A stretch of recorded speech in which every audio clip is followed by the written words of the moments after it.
بسم الله الرحمن الرحيم إنما يخشى الله من عباده العلماء. الرحمن الرحيم. الحمد لله كفى وسلام على عباده الذين اصطفى. اما بعد. میرے محترم بزرگوں اور دینی بھائیوں، اصل تقریر حضرت مولانا کی ہو گئی اور بہت اچھا پیغام ہمارے اور آپ سب کے لیے مولانا کر رہا ہے. بات اتنی ہے کہ اللہ تعالیٰ ہمیں بات کو سمجھنے کی اور سمجھ کر اس پر عمل کرنے کی توفیق عطا فرمائے. ہم اور آپ جانتے ہیں کہ آج کے دن آپ کی اسی مسجد میں درس قرآن ہوتا ہے. آج حضرت مولانا نے درس قرآن کی جگہ پر سیرت کے حوالے سے آپ حضرات کے بیچ کچھ باتیں رکھی. بہرحال آپ حضرات ہر اتوار کو اس پروگرام میں اگر شریک ہوتے ہیں تو بہت اچھی بات ہے. اگر کچھ سستی اور کچھ کاہلی رہتی ہے تو اسے ختم کریں. ایک محنت چلائیے کہ لوگ زیادہ سے زیادہ تعداد میں قرآن کو سیکھنے اور قرآن کو سمجھنے کے لیے آئے. آل انڈیا سنی بورڈ کی جانب سے یہ کوشش کی جا رہی ہے کہ ہمارے پرانے لکھنؤ میں خاص طور پر مسلم علاقے جتنے بھی ہیں وہاں پر مسلمانوں سے ملا جائے ربیع الاول کی مناسبت سے، کیونکہ بہار کا مہینہ چل رہا ہے، شروع ہو گیا ہے. اسی بہار کے مہینے میں جسے ربیع الاول کہتے ہیں ہمارے نبی صلی اللہ علیہ وسلم دنیا میں تشریف لائے. ہمارے شہر لکھنؤ میں خاص طور پر ویسے پورے ہندوستان میں نہیں پوری دنیا میں ربیع الاول جب آتا ہے تو لوگ ضرور یہ بات کہتے ہیں کہ اس ماہ مبارک میں اللہ تبارک و تعالیٰ نے آخری نبی محمد عربی صلی اللہ علیہ وسلم کو دنیا میں بھیجا. تو اس مناسبت سے مسلمانوں کے گھروں میں ہر کسی نہ کسی درجے میں ہر گھر میں کچھ نہ کچھ تذکرہ ہوتا رہتا ہے. تو اس بات کی کوشش کی جا رہی ہے کہ سیرت کا پیغام رسول اکرم صلی اللہ علیہ وسلم کے آنے کا مقصد اور آپ صلی اللہ علیہ وسلم کی ذات مبارکہ کتنی افضل اور کتنی اعلیٰ ہے. آپ کو اللہ تبارک و تعالیٰ نے امام الانبیاء بنایا ہے. یہ دنیا، اس دنیا کی جو چمک اور دمک جو دکھ رہی ہے یہ سب کچھ صدقہ ہے آخری نبی محمد عربی صلی اللہ علیہ وسلم. اور ایک بات کہ اللہ تبارک و تعالیٰ نے ہمیں آپ کا امتی بنایا. قرآن اٹھائیے، قرآن پڑھیے اور غور کریے کہ اللہ تبارک و تعالیٰ نے ایک جگہ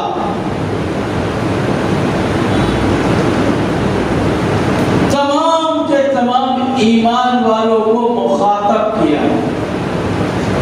تمام کے تمام ایمان والوں اور اس مخاطب کرنے میں اللہ نے یہ کہا ہے کہ ہم ایمان والوں والوں پر ہم نے احسان کیا. لقد من اللہ علی المؤمنین اذ بعث فیہم رسول.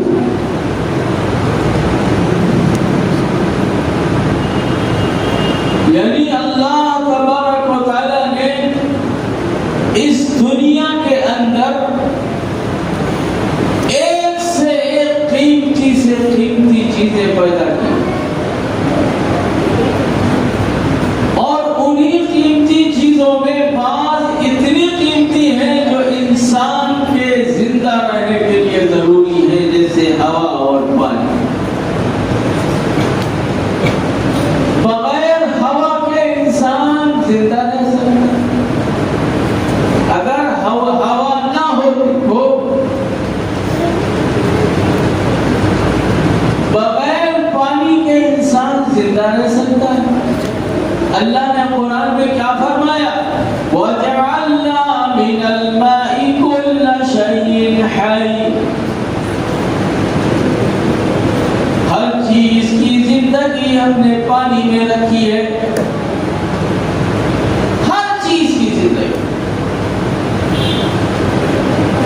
لیکن اتنی بڑی بڑی نعمتیں جو اللہ نے دی ہیں، پورا قرآن اٹھا لیجیے، کہیں بھی اللہ نے کہا کہ ہم نے کوئی مومنوں پر احسان جتایا کہ ان کو ہوا دی، ان کو پانی دیا، ان کے کھانے کے لیے کپڑے کا کھانے کے لیے غذا کا انتظام کیا، پہننے کے لیے کپڑوں کا انتظام کیا.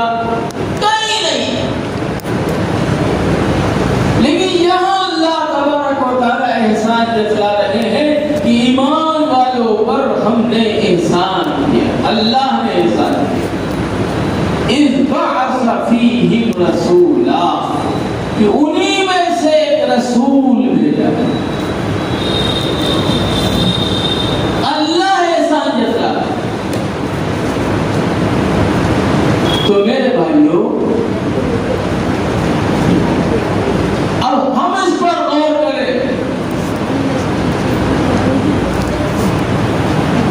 کہ رسولوں کو اللہ نے بھیجا ہے. پہلے نبی حضرت آدم علیہ السلام سے سلسلہ شروع ہوا، آخری نبی محمد عربی صلی اللہ علیہ وسلم پر ختم ہوا. نبیوں کو اللہ نے کس لیے بھیجا؟ اللہ نے قرآن میں فرمایا وَمَا أَرْسَلْنَا مِن رَّسُولٍ إِلَّا لِيُطَاعَ بِإِذْنِ اللَّهِ. ہم نے رسولوں کو اس لیے بھیجا ہے کہ ان کی بات مانی جائے، ان کی اطاعت کی جائے. یعنی رسول کو ماننے والا، رسول کی اطاعت کا اعلان کرنے والا، رسول سے سچی محبت کرنے والے سے یہ ہو ہی نہیں سکتا ہے کہ وہ رسول سے محبت کرے چلے غیروں کے طریقے.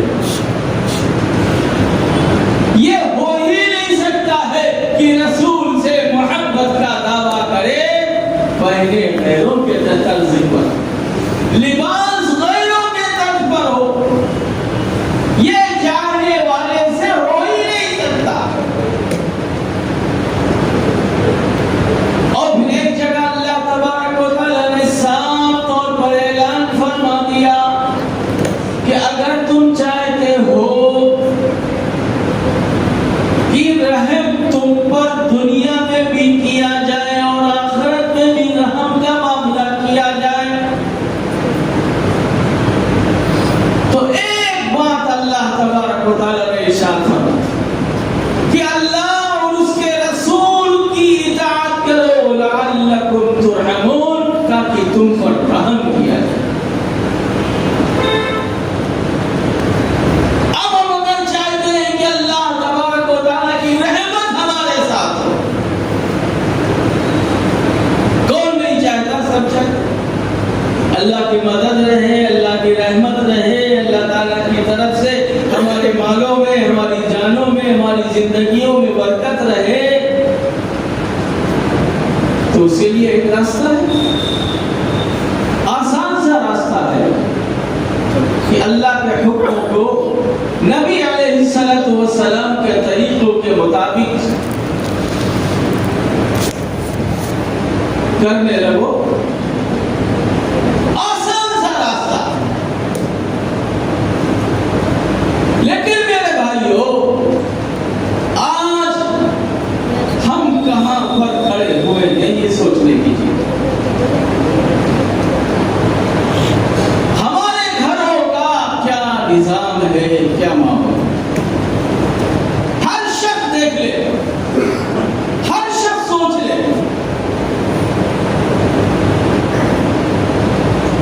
کہ یہ ایمان والا، یہ کلمے والا، جس نے یہ اس بات کا اقرار کیا ہے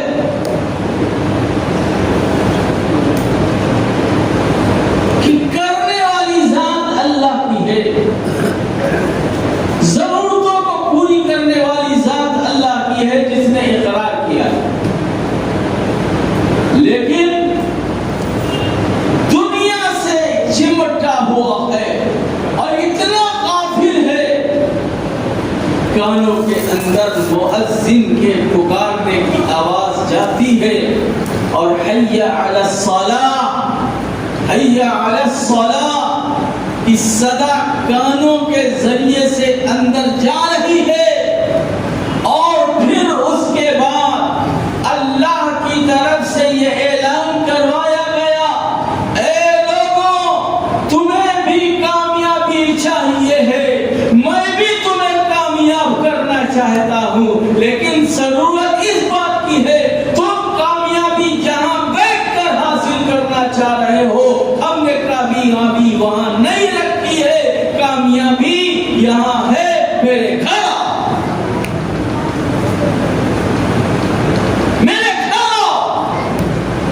اب یہ مسجد کے پڑوس میں بیٹھ کر بھی نہیں آ رہا، بیٹھا ہوا مسجد کے پڑوس میں گھر ہے، پانچوں وقت کی صدا اس کے کانوں میں جا رہی ہے، لیکن یہ ہے کہ آنے کے لیے تیار نہیں۔ ایسا بیزار، ایسی غفلت، اللہ کے احکامات کی کو پورا کرنے کے وقت کی صدا مؤذن کے ذریعے سے ہم تک جا رہی ہے، یہ اسی کی صدا ہے کہ ہمیں اللہ کے اس اعلان کی جو مؤذن کے ذریعے سے ہم تک کے نہیں پہنچائی جا رہی ہے، ہم نے اس کو علل اعلان ٹھکرانا شروع کیا ہے، تو اللہ کی طرف سے یہ ایسے لوگ مسلط کیے جا رہے ہیں کہ لاؤڈ اسپیکر ہٹاؤ اور اس سے اذانیں ہٹاؤ کہ ان دعوت اور اس پیغام اور اس پکار اور اس اعلان کا کیا فائدہ ہے کہ سن کر کوئی آنے کے لیے تیار نہیں، کیا فائدہ ہے اس سے؟ ہماری نیندیں خراب ہو رہی ہے، لیکن اس کی نیند بھی خراب نہیں ہوتی ہے، وہ ایسا بے خبر سوتا ہے کہ اسے خبر بھی نہیں ہے کہ اللہ کی طرف سے اعلان ہو رہا ہے، اے نیند کے میں سونے والے نوجوان، اے شخص، اے ایمان والے، تیری کامیابی خراٹے لینے میں نہیں ہے، تیری کامیابی تو یہ ہے کہ بستر چھوڑ کر اللہ کے گھر آ جاؤ، تاکہ رحمت کا فرشتہ تیرے ساتھ متعین کر دیا جائے، اور جہاں جہاں تو جائے گا تیری حفاظت کے لیے فرشتہ میرا تیرے ساتھ چلے گا۔ اور اگر تو نہ آیا تو شیطان سے تیرے کاموں میں پیشاب کرواؤں گا، تجھ پر سستی کاہلی مسلط کروں گا، تو دن بھر بیکار رہے گا، دن بھر تیرے اوقات برباد کر دوں گا، تیری معیشت کو گڑبڑا دوں گا۔ قرآن کہہ رہا ہے وَمَنْ أَعْرَضَ عَنْ ذِكْرِي فَإِنَّ لَهُ مَعِيشَةً ضَنْكًا، جو میری یاد سے بھاگ رہا ہے، جو میرے حکموں پر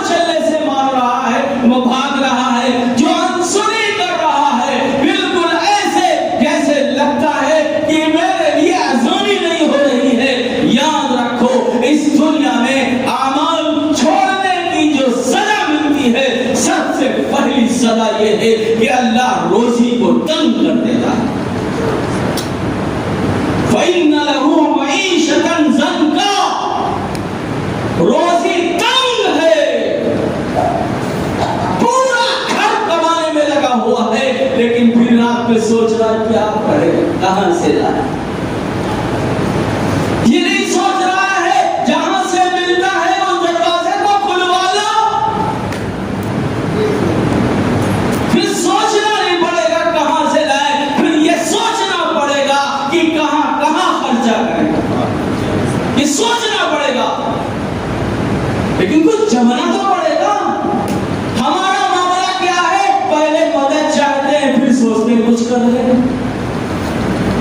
صحابہ کو پہلے رات کی بھٹیوں میں دبایا گیا, پریشانیاں اٹھائی آئی, مجبوریاں ہوئی, اور یہاں تک کہ وطن عزیز کو بھی چھڑوایا گیا. پھر اللہ کی مدد اور اس کی فتح کے دروازے کھلے ہیں. ایک صحابی کہتے ہیں اللہ نے اتنا دیا کہ بعض اوقات ایسے بھی آئے ہیں کہ وہ کلہاڑی جس سے لکڑی کاٹی جاتی ہے, اس کلہاڑی سے ہم سونا کاٹتے تھے.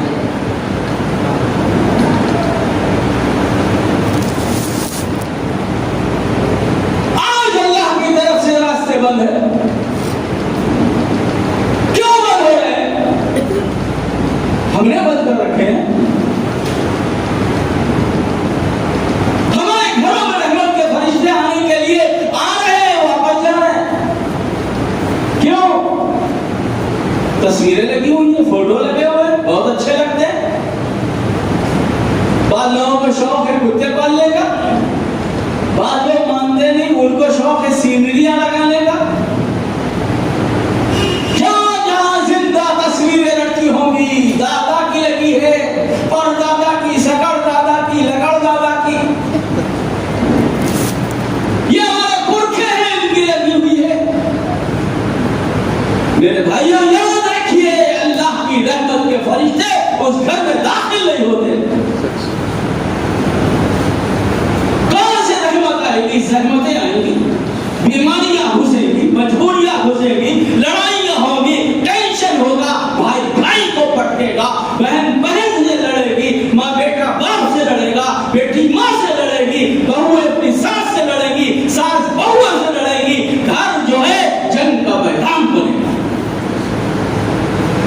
یہی ہو رہا, پھر بھی ہماری سمجھ میں نہیں آ رہا.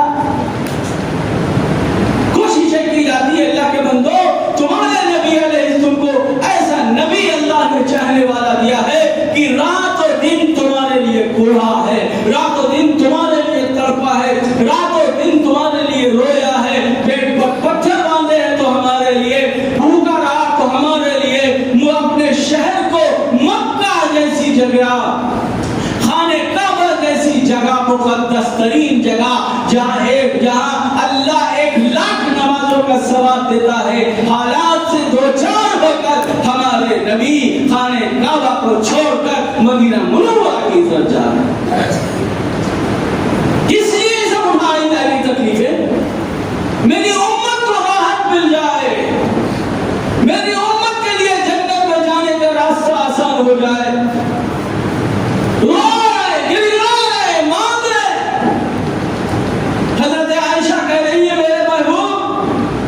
میرے لیے مغفرت کی دعا فرما دیجئے.